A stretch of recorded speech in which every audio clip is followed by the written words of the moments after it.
a restless genius. From Piazza del Popolo, I climbed the many steps of the Pincian Hill. Before my trip to Rome, a sculptor friend of mine who had a passion for the painter Caravaggio and had developed an interest in guilt suggested I go to see some of the master's paintings at the Galleria Borghese. In particular, he recommended I should look at David with the Head of Goliath, a canvas depicting the biblical story of David's triumph over the Philistine giant Goliath, which hangs in a relatively small room packed with many other works. After a long queue outside, I finally made my entry into the building and was happily thrown back in time among extraordinary pieces of Renaissance and Baroque art. Tourists swarmed in the hot rooms, pacing the magnificent marble floors and walking around statues. When I reached my intended destination, a small crowd was gathered around the painting, so I waited until it vanished and I could stand in front of the picture by myself. The view is difficult to erase from one's mind. It is a dark, intensely penetrating picture you sense is hiding something sinister.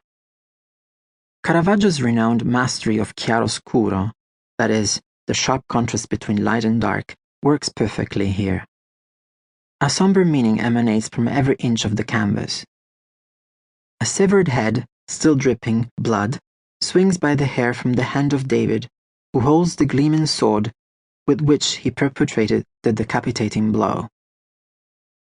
Art is extremely powerful at summoning emotions and at instigating a dialogue between an object and its viewer. The effect on me of that viewing was immediate. I was enraptured by it, and found it resonated with some of the difficult thoughts I had entertained that morning.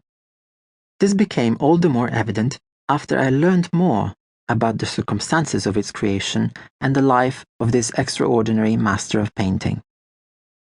Born in Milan and raised in a small town called Caravaggio, Michelangelo Merisi, 1571 to 1610, who later was simply named after his village of origin, arrived in Rome when he was about 20, keen to find success and the appropriate milieu in which to develop his talent as an artist. Within a few years, he became the most famous painter in the city. Caravaggio was definitely not an easygoing chap. He was arrogant, uncompromising, irritable, and touchy. No stranger to the courtroom, Caravaggio had a criminal record that rivaled his artistic achievements, for it seemed that when he wasn't painting, he was getting himself into one brawl after another.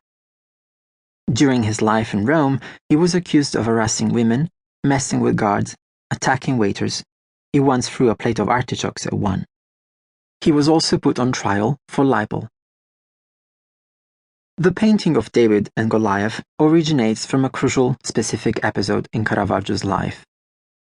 On the night of Sunday, 28th of May, 1606, at the age of 35, this genius of the Roman artistic world became involved in a sword fight that culminated in his opponent's death and left him a hidden fugitive for the rest of his life.